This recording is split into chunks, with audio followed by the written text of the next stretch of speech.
Welcome back everyone. In this video we will discuss about the disaccharide that is maltose and lactose. maltose lactose के बारे में बात करेंगे. अभी इससे पहले हमने बात करी थी about the सुक्रोज और उसका स्ट्रक्चर भी बनाया था एंड हमने पढ़ा था कि वो क्या होते हैं, वो नॉन रिड्यूसिंग शुगर्स होते हैं. नाउ जो आपका माल्टोस है is one of the disaccharide. क्योंकि डाइसेक्राइड क्यों है? क्योंकि माल्टोस की जब आप हाइड्रोलिसिस करोगे तो आपको 2 मोनोसेक्राइड्स मिलेंगे. तो आपको लर्न जो करने वाली चीज़ें है वो ये है कि जो माल्टोस है आपका, जो आपका माल्टोस है उसमें वो किससे बना है, वो आपके 2 अल्फा डी ग्लूकोज यूनिट से बना होता है. अल्फा डी ग्लूकोज से बना होता है. यानी कि जब आप माल्टोस की हाइड्रोलिसिस करते हो तो आपको 2 मोनोसेक्राइड्स कौन से मिलते हैं, सेम मिलते हैं. कौन से? अल्फा डी ग्लूकोज आपको मिलते हैं. तो इसमें याद करने वाली बात एक तो ये है कि इसमें 2 अल्फा डी ग्लूकोज से आपको क्या है, माल्टोस मिलता है. उसमें 2 अल्फा डी ग्लूकोज होता है. बट अब बात यह है कि उसमें आपको पता है कि दो मोनोसेक्राइड्स होते हैं उसको आपस में लिंक कैसे करा जाता है, थ्रू द ग्लाइकोसिडिक लिंकेज.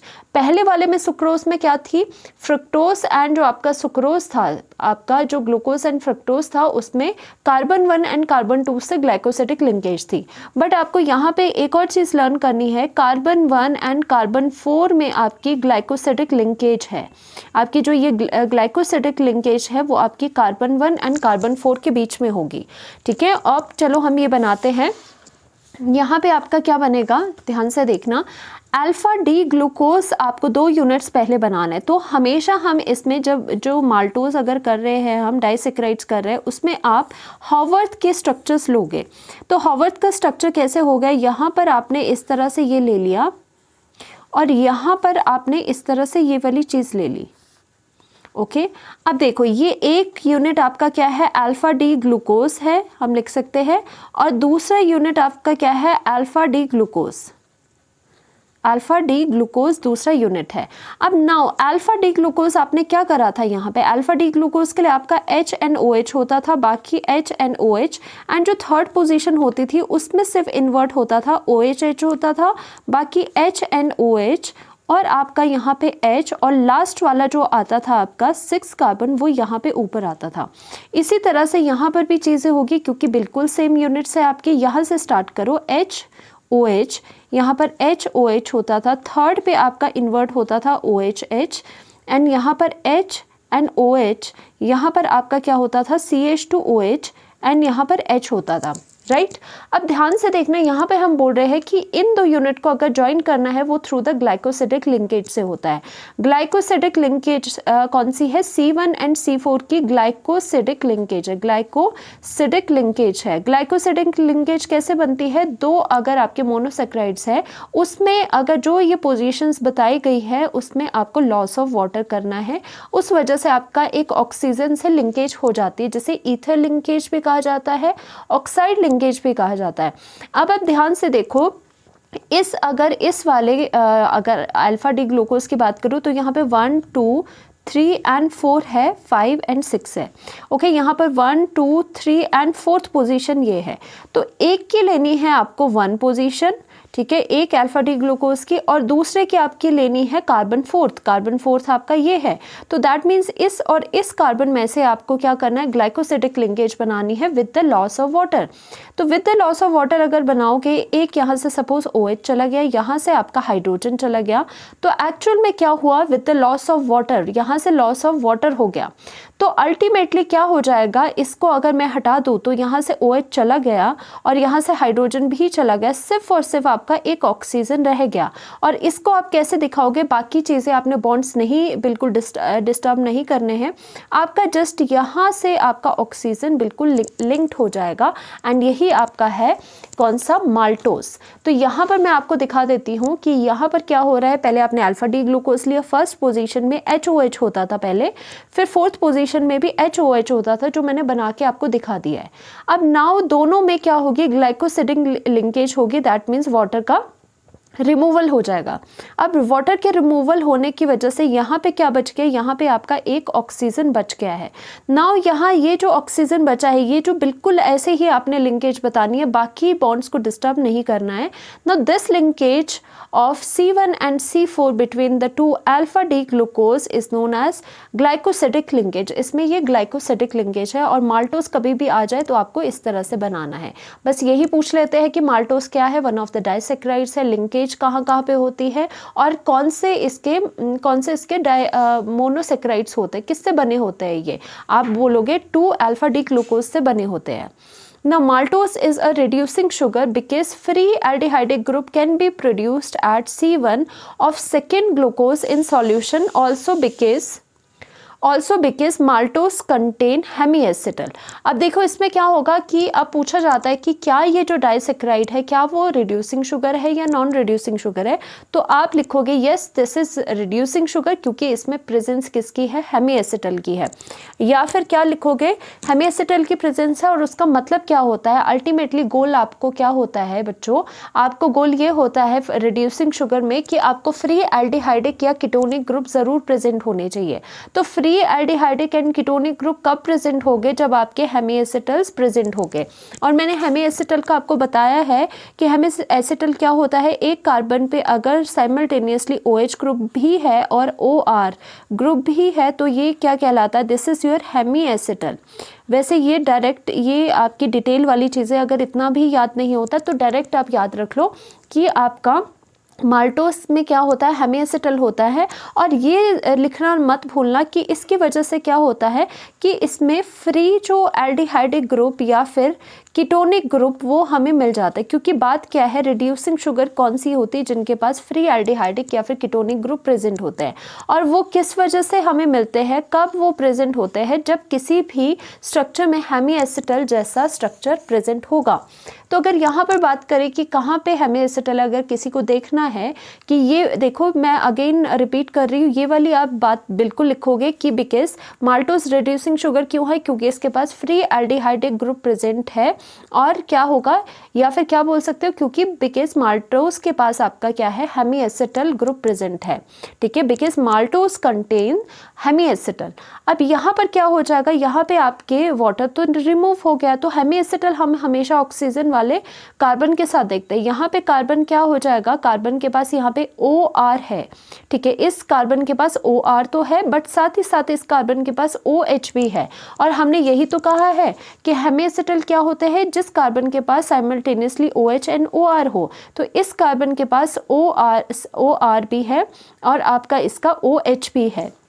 और यहाँ पर अगर आप सोचें कि क्या यहाँ पर प्रेजेंट नहीं होगा, यहाँ पर तो यहाँ पर देखो, इस कार्बन के पास O एंड R ग्रुप तो है बट इस कार्बन के पास नीचे यहाँ पे पहले तो OH था बट यहाँ पे अब OH नहीं है। इसी वजह से ये आपके क्या है, रिड्यूसिंग शुगर्स है। नहीं होता तो डायरेक्टली लर्न कर लो, maltose is a reducing sugar क्योंकि फ्री एल्डिहाइडिक ग्रुप है और इसमें हेमिएसिटल भी होता है। ओके, तो अब हम बात कर लेते हैं अबाउट द लैक्टोज।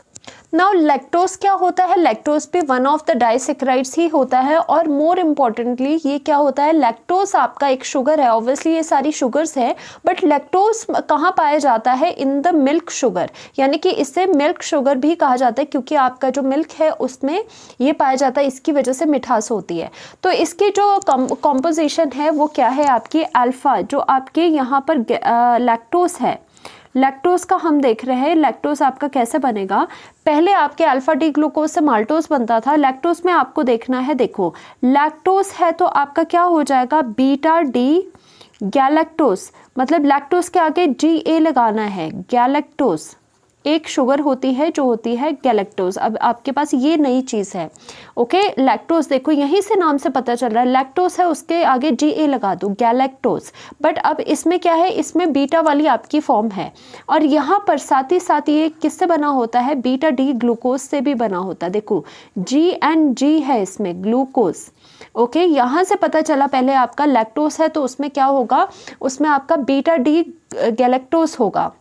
ओके और साथ ही साथ बीटा कौन सा वाला होगा, जी है तो बीटा डी ग्लूकोज, ये आपको याद करना। दैट मीन्स ये क्या है, आपका डाइसैकेराइड है। जब इसकी हाइड्रोलिसिस होगी तो आपको क्या मिलेगा, हाइड्रोलिसिस के बाद आपको 2 यूनिट्स मोनोसेक्राइड्स के मिलेंगे। एक यूनिट आपको बीटा डी ग्लूकोज गैलेक्टोज मिलेगा, दूसरा यूनिट आपको बीटा डी ग्लूकोज मिलेगा। तो अब हम यहाँ पर बनाने लगे हैं कि इसे किस तरह से बनाना है। और दूसरी इंपॉर्टेंट चीज़, जब इन दोनों को आप ज्वाइन करोगे तो वो कौन सी ग्लाइकोसिडिक लिंकेज से ज्वाइन होगा। अगेन लाइक माल्टोज, इसमें भी carbon 1 of the galactose, okay, carbon 1 of the galactose and carbon 4 of the glucose होगा। एंड ये क्या होगा, कार्बन 4 ऑफ द ग्लूकोज होगा, तभी इसमें ग्लाइकोसिडिक लिंकेज हो जाएगी। इसमें ग्लाइकोसिडिक लिंकेज तभी पॉसिबल हो जाएगी जब आपका कार्बन 1 एंड कार्बन 4 में साथ में वाटर लॉस होगा। तो अब हम क्या कर लेते हैं कि पहले हम बीटा डी गैलेक्टोज बना देते। तो ये आपके लिए नया है, तो बीटा डी गैलेक्टोज अच्छे से समझना क्या होता है। बीटा डी गैलेक्टोज में वैसे ही आपका जैसे ग्लूकोज होता है वैसे ही 6 मेंबर्ड होता है। तो यहाँ पे हम बनाएंगे beta D galactose, beta D galactose बनाएंगे। और यहाँ पर हम क्या बनाएंगे, बीटा डी ग्लूकोज बनाने की कोशिश करेंगे। Beta D glucose, beta D glucose हम यहाँ पर बनाने की कोशिश कर रहे हैं। तो आपको बीटा डी ग्लूकोज तो पता है क्या होता है। बीटा में यहाँ फर्स्ट पोजीशन क्या हो जाती है, OH and H हो जाती है, बाकी आपकी एज इट इज़ रहती है, H and OH हो जाएगी। थर्ड पोजीशन आपकी इन्वर्ट रहती ही है और यहाँ पे H and OH हो जाएगा, यहाँ पे आपका CH2OH एंड आपका H हो जाएगा, ये चीज़। और यहाँ पर क्या है, 1 2 3 4, this is your fourth position. Okay अब बीटा डी गैलेक्टोज में आपको देखना, देखो जो बीटा डी गैलेक्टोज है वो बिल्कुल ग्लूकोज को रिजेंबल करता है। सिर्फ इसमें और गैलेक्टोज में एंड ग्लूकोज में क्या फ़र्क है, कार्बन 4 जो पोजीशन है वो इसमें सिर्फ डिफरेंट हो जाती है ग्लूकोज से। ग्लूकोज की जैसी भी अरेंजमेंट रहेगी वैसी ही अरेंजमेंट गैलेक्टोज की रहेगी। सिर्फ गैलेक्टोज में आपको याद रखना है कार्बन 4 सिर्फ डिफरेंट हो जाएगा ग्लूकोज से।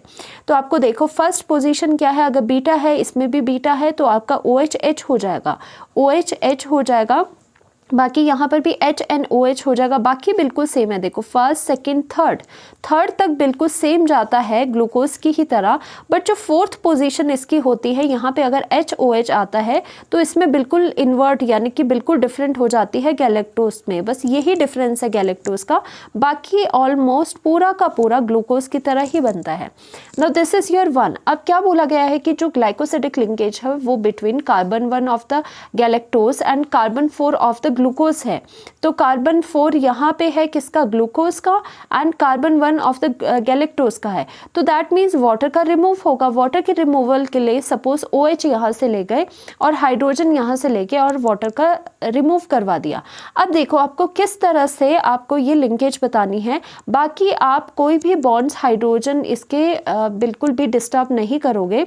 आपको क्या करना है, सिर्फ यहाँ से आपकी ये चीज़ चलेगी, यहाँ से ये चीज़ चलेगी। अब क्या होगा, इसके बीच में यहाँ से बॉन्ड बन जाएगा। Okay now this bond is your glycosidic bond between the beta D galactose and the beta D glucose. और किस में होगा, यहाँ पे कार्बन 1 पे होगा एंड यहाँ पे कार्बन 4 में ये आपका क्या है, ग्लाइकोसिडिक बॉन्ड बन जाएगा।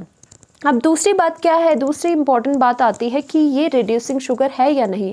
चलो वो भी देखेंगे, बट आपको यहाँ मैं दिखा देती हूँ। यहाँ पे आपका बीटा डी गैलेक्टोज लिया है, बीटा डी ग्लूकोज लिया है। अब यहाँ पे इसका कार्बन 1 लेना है, इसका carbon 4, between the 1 and 4 of the galactose and the glucose. अब देखो यहाँ पर क्या हुआ, इस तरह से हमने बिना डिस्टर्ब करे बाकी बॉन्ड्स को इस तरह से यहाँ पर लगा देना है।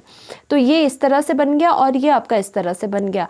अब यहाँ पे ध्यान से देखो कि आपका जो ये है, क्या ये रिड्यूसिंग शुगर है या नहीं। वैसे तो डायरेक्टली लर्न करो कि yes lactose is a reducing sugar. देखो माल्टोज लैक्टोज दोनों रिड्यूसिंग शुगर है, सिर्फ आपका जो सुक्रोज है वो नॉन रिड्यूसिंग शुगर है।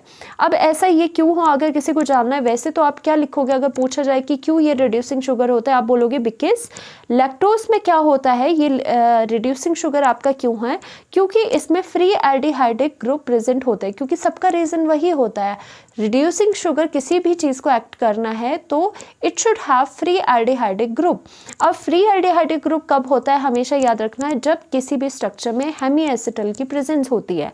अगर मैं आपको दिखाऊं कि वो हेमी एसिटल कहाँ है, तो यहाँ बिल्कुल एक्सट्रीम देख लिया करो, जो बिल्कुल साइड में होते हैं कार्बन्स वो देखा करो। इस कार्बन को चेक करो, यहाँ पर O एंड R है और इसी कार्बन के ऊपर OH भी है। तो हेमी एसिटल क्या होता है, जिस कार्बन के पास OH भी है और OR भी है, तो यहाँ पर कार्बन 1 की वजह से ये क्या हो गया, ये आपका रिड्यूसिंग शुगर हो गया।